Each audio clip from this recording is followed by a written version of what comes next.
It's time for Answers Partyline today for your Wednesday, December 19th, 2018. Answers Partyline brought to you by Wimmer Opticians of St. Cloud, Atlas Family Chiropractic of Waite Park, CHI Health at Home.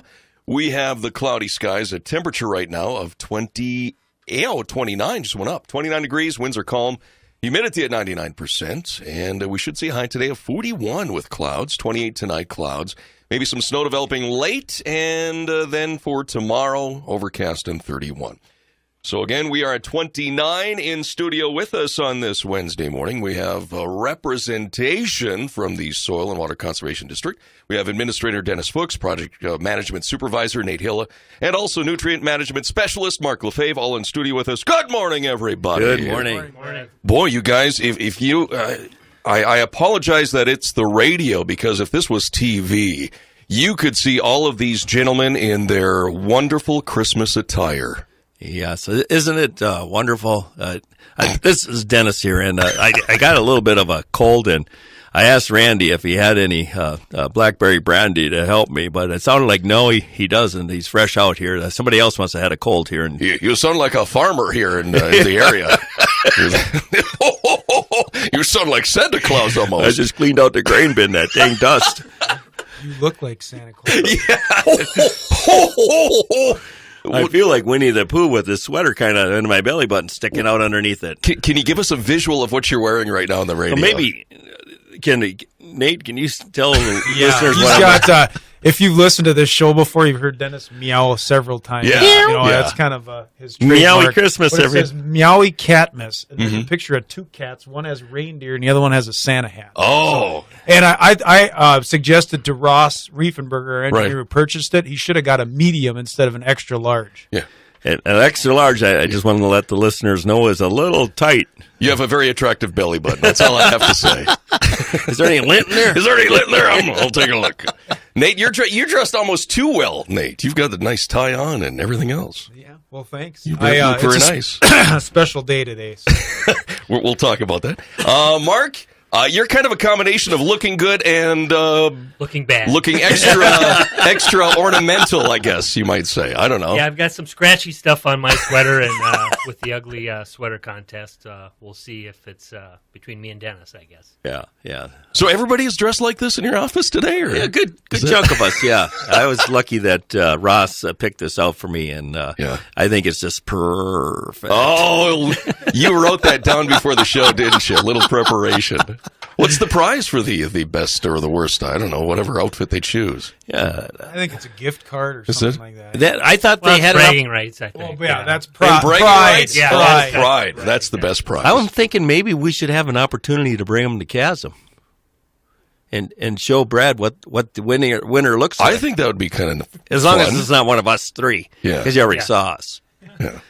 Maybe I'll have to do some on Facebook or something. Yeah, we should take a picture of us and put it on Chasm Facebook. Well, since we're talking about Christmas, Nate, do you want to? And Randy gave the best promo for this. Tell us what's going on with you. Yeah. Well, this is the 4th annual Conservation Christmas Carols on Saturday. Okay. Will be played early in the morning.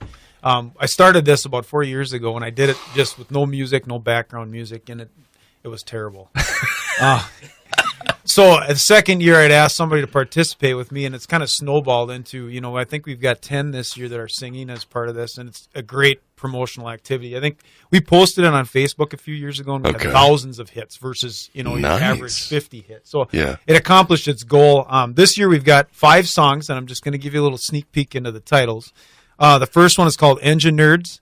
It's to Jingle Bells, so it's a play on engineering. Okay. The next one is called What Field Is This? To What Child Is This? Probably the one I'm most excited about is called Halmanuria, and that's to Hallelujah. Oh, So that'll be nice. interesting. well, that would be very poetic. Yes. Dennis, It's Cold Outside, and then Jared, the No-Till Farmer, to Rudolph the Red-Nosed Reindeer. So those should be, if you get a chance to listen on Saturday morning, you'll be able to hear those. I'll have to listen very closely. So we're right. excited about it. And Good. it's- yeah. Good. And you are recording us right now, right? Look at there, Dennis. Look at that, huh? Nice. You I can like see the graphs moving around there. All right. Perfect. Thank you. You bet. So Just in going case on. your listeners do miss the radio tape this Saturday, we do have it posted on YouTube and on our Facebook page, so you can check it out, or maybe the Chasm captures it too. I'm not sure. So you can search YouTube, just SWCD and find it, or Stearns SWCD. Stearns okay, perfect. And if you want a sneak peek, last year's carols are on there as well. If you want to know what you're up. The first 3 versions. Very good. All right. Well, what else is going on, gentlemen? Well, Nate, I've invited him to join us today to talk a little bit about the projects and how 2018 finished. It was a tough year to get stuff done with a late spring and a wet fall. But Nate was going to share some data with your listeners about how we fared. Yeah, as Dennis said, we struggled a little bit getting work done. On April 14th, it's my daughter's birthday. We drove from Avon to Farming for supper, and it was a blizzard. Yes. So if we remember that last spring, we knew that we were up against the 8 ball with the late spring, and then hitting November, you got freeze up early and soil freezing and construction sites under in progress. Made it tough to get anything done. This year, though, we did get 10 waste storage facilities done. Those are significant projects. Those are, we get a substantial financial aid from or financial assistance from the federal government for those projects. We got 1 shoreline project done. We wrote 7 comprehensive nutrient management plans. We did 5 erosion control projects, and those consist of grass waterways and basins and those types of projects to control erosion in the field. So we did a rain garden project. We do also have well decommissioning, so we're closing wells and sealing wells. That's part of our cost share program. And we had done 1 wetland restoration. But just to give you a comparison, back in 2012, we had 23 waste storage facilities done compared to 8 this year. Weather was against us, so we had a number of those practices done. I think back in 2008, we had completed 30 of those. Oh, okay. That's a significant amount of funds for our residents of Stearns County and our farmers. So I think that's one of the things we can look at is some of the funding levels that come to the county. So even though the projects are down, Brad and listeners, there's still some good amount of financial assistance available. I think back in 2008 we had $4.2 million using state, federal, local, and county funds. Back in 2015 we had almost $9 million, so $8.5 million. So those are some substantial numbers. This past year in 2017 we had almost $7 million. Those are programs, that's technical assistance. Those are funds supporting our economy here in Stearns County and kind of rolling back into some of the businesses that support agriculture and other practices in Stearns County. There's no danger of use it or lose it kind of thing, is it? There is in some of the grants. Yeah. We do have deadlines, and Dennis is always on me. How are we doing with this money? How are we doing with this money? Right. Because we never want to send money back. Exactly. If we're going to get a grant, we're going to get an opportunity. We want to use the funds here in Stearns County. We've been able to do that, so it's been a positive thing. We did have a program that Mark works with called the Minnesota Ag Water Quality Certification Program. We were part of that pilot phase in 2013, and we had 140 applications, and maybe I'll let Mark talk a little bit about some of the data for the last few years. Why don't we take a break, Mark, and before we get started, because I'll have to stop you right in mid-sentence here. So let's take a break for some news information. We'll come back with Mark and talk about that after we get back from our break. Here in Chasm Radio on Sarah's Partyline, we'll continue in a moment. News, weather, Brownfield, all coming up in just a few here on Chasm Radio, your dependable neighbor. Hello, Central Minnesota. This is Mike Adams, and I'm excited to be back on Chasm Radio. Starting December 31st, tune in for my show, Adams on Agriculture, at 4:06 every weekday on KASM. Adams on Agriculture is brought to you by the Minnesota Corn Growers Association. I'm looking forward to joining you each weekday afternoon at 4:06, Adams on Agriculture, right here on KASM Radio, #1 farm radio in Central Minnesota. All right, more Answers Partyline here on Chasm Radio, visiting with our folks from the Soil and Water Conservation District Administrator Dennis Fuchs, Project Management Supervisor Nate Hylla, and also Nutrient Management Specialist. We have Mark Lefebvre in studio, and we left off with Mark getting ready to talk about the Minnesota Ag Water Certification Program. Mark, what was that about? Yeah, so we've been involved in that since 2013 as we started in the pilot phase. So what that is for landowners, particularly farmers, it's a whole farm assessment that I complete on their operation. Looks primarily at what the soils are, the slopes, what do you do for tillage, for nutrient management, pest management, and it's a scoring system 1 to 10, and you need an 8.5 to get certified. And what the farmer gets, or the landowner, if you're certified, is regulatory certainty for 10 years. And what that means is if there's a new law or rule that comes into play regarding water quality, the certified farm is deemed in compliance. They don't have to actually... Grandfathered in something. Grandfathered in. Yeah. Yep, that's right. So that's something that's pretty unique about the program.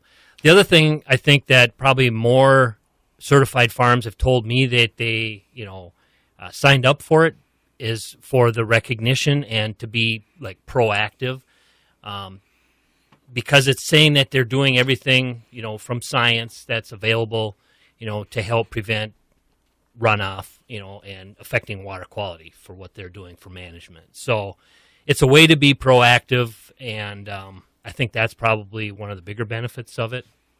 So are you the one who does the checklist and says the scoring and you have the final say? And Yeah, so I typically, if the farmer's got their records, so what they're doing, it's a initial assessment. You gather some of the information, the tillage and nutrient management, what they're applying for fertilizer, manure, that kind of thing. And we fit it into kind of a standard. The University of Minnesota guidelines is the nutrient management guidelines. Mm-hmm. Your score is better if you do less tillage, and that's probably one of the things that, to be honest with you, hits people the hardest, I would say. If you can reduce our tillage, the runoff potential is typically going to be less. So it's a model based on, risk to water quality. And how many of these farms did you do this past year? So we've got 140 applications since it started. Yeah. And we've got 64 certified farms up till to date. Okay. So is there a final deadline to when you'll... No, we've got, it's going to be ongoing. Okay. Yeah, yep. And the Minnesota Department of Ag is the main agency that administers it, so we're a partner in that. We locally do the assessments and work with farmers. So you typically have to do, I don't know, 1 to more visits to kind of say, okay, you're this far, now we got to work on this, and I'll come back and... Yeah, it depends on the operation. Some operations, especially the first ones that were interested and signed up, were kind of the low-hanging fruit, so to speak. Yeah. And they were probably easier. They were already doing a lot, maybe tweak some things here or there, maybe close some open tile inlets, that kind of thing, and we could get them certified. Mm-hmm. Some of them now, in fact, this year it's been down as far as the certifications. It's been a little tougher, to get some farmers interested and to actually go forward. There's no requirement, so I try to present options, mm-hmm. Like if you want to put some cover crops in or filter strips, to reduce the risk to water quality. So there's a lot of options that are out there, and that's what we try to do because we're looking for continuous improvement. And I think the Minnesota Department of Ag, Mark, does provide, up to $5,000 for, to help pay for cover crops or some of the conservation practices? Yep. So we do have some funds available, too. Like Dennis said, it's $5,000, not to exceed, or not 75% of their actual cost to implement something, not to exceed $5,000. Okay. So it's probably a little simpler, easier access to those funds. I think, than some of our other typical programs, maybe. So does it come down to say, for you saying, Mark, okay, you can do this because we have funding for this? Does that kind of steer what they can do and not do? Or? I leave it up to them. Okay. If they want some financial assistance to do some things. Or what's most cost effective, I guess? Yeah. Yep. We like I said, we really try to lay different options because everybody's different how they like to operate their farms. Mm-hmm. Just having even perennials in the crop rotation, like alfalfa, helps your score. But maybe during the corn year, especially if you have silage, there's not a lot of cover out there, so the risk is higher during the corn year. So we have to do each crop in the rotation because it depends on what kind of how risky that crop is too. So is the itinerary already set up for 2019 to see who you will see next and try to get certified and? Well, no, we take applications continuously. So it's just- so okay. we're promoting, and today, we're taking applications. Okay. So Dennis and I have been doing some status reviews and sort of visiting with farmers then and approaching them directly, to ask them if they'd be interested. It's a good time to one-on-one visit with them more. Sure. So.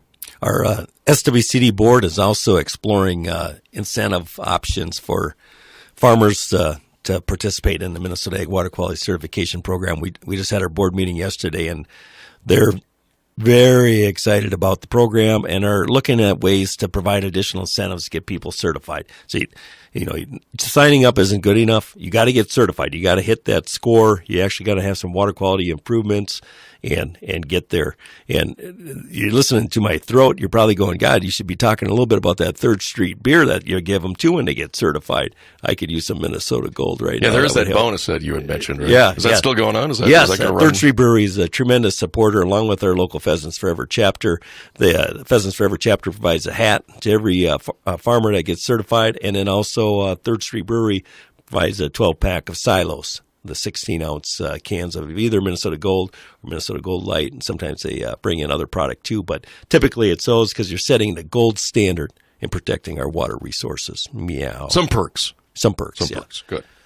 All right. But I wanted to also segue from this to our Minnesota Association of Soil and Water Conservation District convention. One thing there on Tuesday, which was December 11th, this past week, we recognized outstanding conservationists from all the counties throughout Minnesota. And what I noticed when I'm watching this is majority of these outstanding conservationists now are getting certified with the Minnesota Ag Water Quality Certification Program. So it's just amazing how this is coming across, and farmers are stepping up to the plate and making changes and taking on a little extra risk to get this done, and that's where those incentive payments to help cover that risk, they're moving in the right direction, and I'm just very excited. Mark, you want to talk a little bit about our outstanding conservationists for the past year? Yeah, so this year, Vote Dairy was the outstanding conservationist in Stearns County, and it's Ken and his sons Ethan and Aaron Vote from south of Sauk Center. So they got certified in the Water Quality Certification Program, and by agreeing to do some things that they hadn't, try to reduce some tillage was one of the main things. We're talking about doing some buffer strips as well on some rented land, so they're making some improvements, and they really do a good job of utilizing their manure, their dairy, obviously, as a nutrient source, how they're applying it and that sort of thing. So congratulations to them, and it's been really fun to work with them to get them certified, and is very deserving of the outstanding conservationist. So with Volk Dairy, did they already have, if you remember, Mark, did they already have, did they come to you and say, this is what we want to do, or were you kind of in the recommendation kind of stage? Or I would say I was probably in the recommendation stage.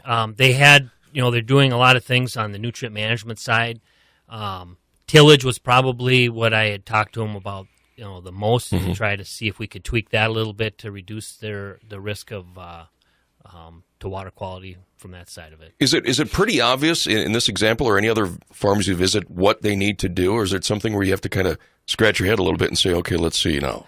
Yeah, the assessment is pretty intuitive, so it comes out pretty quickly. If you're doing conventional tillage, that's pretty obvious things. Yeah. So it's but not all farmers are willing to make those changes. So it's an ongoing discussion. I've had guys that have come in a year or more after the initial assessment, and one guy in particular just stopped in the office one day and said, I've been thinking about that some more. I think I'm going to put those buffers in like we talked about, close those open tile inlets, and I really want to get certified. So, which makes you feel pretty darn good when people make that initiative, kind of. Yeah. Yep. Okay. All right. I had also at the convention they select a outstanding SWCD, and we won that award back in 2010. But this past year, Sherburne County received the SWCD award, and back in 2008, that was Todd SWCD, and in 2016 it was Pope SWCD. So I just want your listeners to know that we're surrounded. Central Minnesota's got some really great SWCDs to work with, and don't be afraid to visit with them and discuss any of your natural resource concerns, or if you want to participate in the Minnesota Ag Water Quality Certification Program. Now, that 12-pack of beer is not available to every SWCD in Minnesota. It is our 12-county area stretching from Benton to Big Stone, Todd to Candio High, and it's a very unique and what should I say, awesome place to be in that 12-county area where you get that Minnesota Gold. Meow. And your staff is the best dressed, I have to say. Yes. Yeah. I would have to say that too. Good. What else was happening? He hands the mic over to me. Just looking at his sweater, it's just ugly. Come on now. It's perfect. It's better the second time around, yes. The state, one of the things, this is Nate again, one of the things I wanted to cover a little bit was the state every year has competitive clean water funds available for soil and water districts and other local government units once a year. We did apply for a number of funds this year. We put 6 applications together. And if you're listening in this area, you might be eligible for some of these funds. And one of them was it's called the Nutrient Management Planning to Accelerate Water Quality Improvements. And what that means is farmers are having a hard time finding in some of these other counties, folks, the right comprehensive nutrient management plans. So this funding of $285,000 will be used to have someone assist farmers in other counties. Megan Herbst right now at the Stearns County Soil and Water is someone that handles that in our office. But some of these other counties in this 12-county cooperative need some help. So $285,000 potentially for someone to help with that. That title itself makes it sound complicated. And when you make it sound complicated, it has a tendency to get funded. Make it sound professional. Is that the deal? Yeah. Do not put a meow that's an in insider's the title. secret. We try to keep the meows out of the title. But is it a challenging process sometimes? It is, and these other districts, are having a hard time finding people to to write those comprehensive nutrient management plans. Mark happened to be one of those folks that had done that for our producers and farmers in Stearns County. But Todd County, there's a need. Those plans are sitting on the shelf waiting to be implemented, and they need someone to write a plan to make them eligible for funding. So that's really the biggest hang up there. So farmers can work with technical service providers from private industry, but even those folks with some of the paperwork associated with being involved with the program is significant and a little bit too cumbersome for these folks to manage, and it just a lot of these technical service providers have fell off the list. So having somebody that we can train to help these farmers get over that hurdle in developing that comprehensive nutrient management plan, which is needed, right, Nate, before you can proceed with animal waste management? As I said, that's one of the requirements. That's the foundation Okay. before you can move forward with the plan. So I think, Dennis is correct, and we need some help, and our farmers benefit from a lot of these competitive grants. The other one we'll be receiving is it's called the Lake George Water Quality Improvement Project. And obviously Lake George is in St. Cloud. It's used for skating, and, it's kind of in the center of the St. Cloud metro area. Folks use it for walking around. There's some flowers and things around it. This is going to limit sediment and nutrients from entering Lake George. It's also going to clean up some of the contaminants that are in Lake George now. So that's around $700,000. So we received almost $1 million in either the West Central Technical Service Area or that 12-county co-op or Stearns County. So it was pretty successful. Wow. Back to the nutrient management position, we're hoping that we can put that person with the expertise either in the Little Falls office, Long Prairie, or Glenwood office. We're going to be working with our partners to identify space, and we're hoping by the summer we should have this person on board and able to help farmers get this comprehensive nutrient management planning completed and move forward with the next stage of your project. So you're in the choosing process. Well, with these, we just found out about these grants. We have to get a contract with the state of Minnesota before we can proceed. Oh. So that'll probably be March before, and then we'll have to develop a position description and advertise for these people. It's a little ways down the line. Yep, it'll be a little ways down the line, but we're excited because we know the farmers are out there. They need this assistance. They can't afford to be providing or paying for private people at this point in time until they start getting paid for what they really should be for their products. We have to step up to the plate and help these guys out. And I use guys as a gender-neutral term. Meow. Everybody. Everybody needs help. Perfect. All right. What else is going on? You got some events coming up. Dennis is handing me the mic. His voice is too weak. His voice hurts. We do have our annual Farmers Fair that's been it's been very successful the last 2 years. Thursday, March 7th, 2019 at the Roadside Tavern in Roscoe. This year's event will be focused a little bit on some drainage water management practices to help reduce pollutants in tile systems. So we've got some of that. We've got some speakers. Tim Raditz is coming from the Discovery Farm. Talking about Discovery Farms and tile monitoring. We're looking at climate trends and outlook. So farmers have been able to, you can pre-register for $10 or at the door it's $20. And again, this is at the Roadside Tavern in Roscoe on Thursday, March 7th. The event takes place from 8 a.m. to 3:30 p.m. We've got some prizes, too. Do you recall what those prizes are? I mean, last year they offered gift cards. I think it is $500 gift cards this year, if I'm not mistaken. So, but there's an opportunity for farmers to attend, learn a little bit about drainage water management, and maybe win $100 in gift certificate. Nice. Okay. That's March 7th. March 7th. Very good. Also in March, we've got our Pheasants Forever banquet coming up, and that'll be March 2nd, Saturday, and this is something different. It's going to be at the Holiday Inn in St. Cloud. We've had it at the Freeport Community Center. We've been out to Sauk Center at the, what is that place called now, the place with the big event center? Elmer's.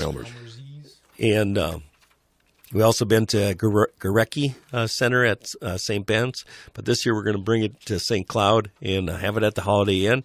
And there's more information available on our website, or if you just Google Stearns County Pheasants Forever, you'll get a lot more information there. But it's also an opportunity where we celebrate the great resources we have here in Stearns County, and we also recognize our outstanding conservationists from 2018, the Vote Family Farm. So it's just another great thing to do and celebrate, and hope to see you all there. I'd like to thank all the listeners out there for a great 2018. And looking forward to a very productive and profitable 2019. And if you have resource concerns out on your fields, please visit our office. We're open and willing to help. We got great staff. I'll take my staff up against anybody. We got a Super Bowl winning team, and come on in our office and work with these guys. You just you don't know how lucky you are to have these type of people right here in Stearns County. So, Merry Christmas to y'all and Happy New Year. What's your office hours next week with Christmas and everything going on? I think we're going to be closed Monday, Tuesday, and open the rest of the week. Okay. Wednesday, Thursday, Friday. Sounds good. But yeah, the phone number 320-251-7800. And the conservation office is at extension 3. And Nate, Mark, and the rest of the team there would be willing to help you out anytime for any of the programs and get you on your way. Nate, tell us about Saturday morning once again. Saturday morning, Conservation Christmas Carols will be played on Chasm, also on our Facebook page, and you can also YouTube Stearns County Soil and Water. You going to make a video? We're going to try this. You're going to try this? We got to step up the game every year. So this year, I think we have somebody that can play the concertina. Oh. But I don't know that I'm giving you a sneak peek into 2019. That's everything. That's all tentative. Yeah. Tentative. All right. Soil and Water Conservation District, Dennis Fuchs, Nate Hylla, and also Mark Lefebvre. Thanks for your time today. Thanks, Brad. Happy New Year. Merry Christmas, everybody. Yes. 2 minutes in front of 10. We'll be right back.